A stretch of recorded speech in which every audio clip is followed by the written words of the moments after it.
So David Vitter is a senator from Louisiana, and of course he was caught with prostitutes, admitted it, but you know, he's a Republican, so everybody forgave him.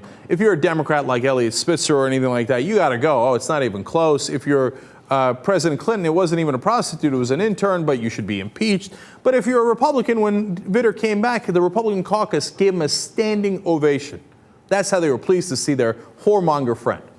And no one ever asked about him in the media because it would seem impolite. I mean, how could you ask? Well, this guy ran his whole campaign on family values. And then he turned around, of course I was having sex with hookers. Yeah, family values, that was a joke that I got used to get elected. But if you ask him about it, oh, how dare you? So no one even bothers to ask. Apparently except Ashleigh Banfield on CNN. Let's have fun. And I know coming on TV with me today, you had to know that this question was coming. So, and it's awkward for me to even ask it, but I got it. And I think you know where I'm going with this. Newt Gingrich. I don't, but go ahead. Okay, so here I go. Newt Gingrich has been suffering some heat over his cheating on his first wife, cheating on his second wife, with his third wife. And you have also suffered heat in your political career as well.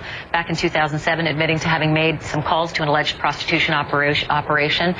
You did very well when you ran for re-election. I want you to weigh in on Newt Gingrich's baggage and handling that baggage and what it is like for a politician who has some serious baggage trying to be elected. Well, Ashleigh, the good news is in America, it's not up to CNN. It's up to the American people, and it's up to voters.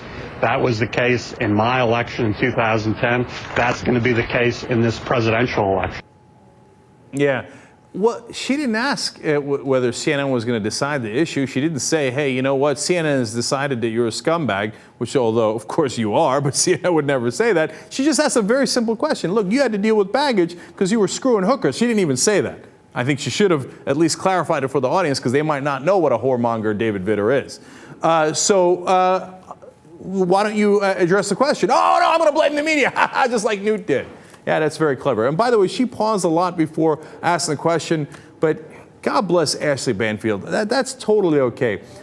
If you had asked me which anchor on any of the mainstream medias would have the nerve to ask that question, you know, if we're not talking about, forget MSNBC's primetime lineup, because I think that Rachel would ask, I think a lot of those guys would ask, but like if you asked of the so-called, you know, nonpartisan journalist, the non-perspective journalist, I swear I would have guessed Ashleigh Banfield because she rocks. She had the courage, and then in the old management at MSNBC, she got kicked out because of that courage when she talked against the Iraq War. She can't help herself but do the right thing.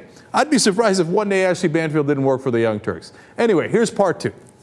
Well, I appreciate that you say it's not up to CNN, but I like to say we're the messenger here, and one of the messages that you gave was this quotation about your incident, and you said this was a very serious sin in my past for which I am, of course, completely responsible. And that's why I bring it to you, not so that CNN can dictate how voters will vote, but so that we can take your message, including that one, which was kind of an embarrassing thing to have to admit to, as Newt Gingrich has had to admit to some very embarrassing things, and allow the voters to take those messages.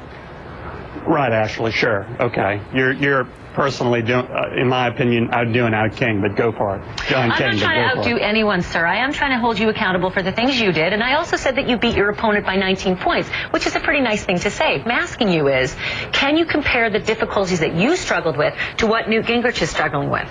No, I can't. And that's that. Again, I think the great news is in America is it's going to be up to the voters.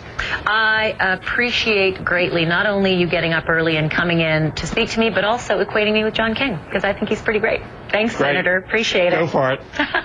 We'll talk to you again. I love that interaction, man. She asked 2 or 3 follow-up questions on that. She didn't back down. And, of course, he said, oh, you're trying to outdo John King, because John King dared to ask Newt Gingrich an incredibly relevant question when the guy has run on family values before and has cheated on many of his wives. That's referring to Newt Gingrich. And in case of David Vitter, not only did he cheat on his wife, but he did it with a prostitute, and he did it over and over again.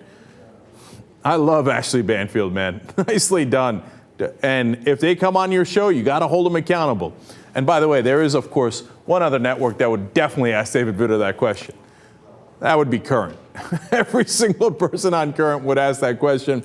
That might be why David Vitter wouldn't normally come on. But I love that Banfield asked it because it's exactly the right question.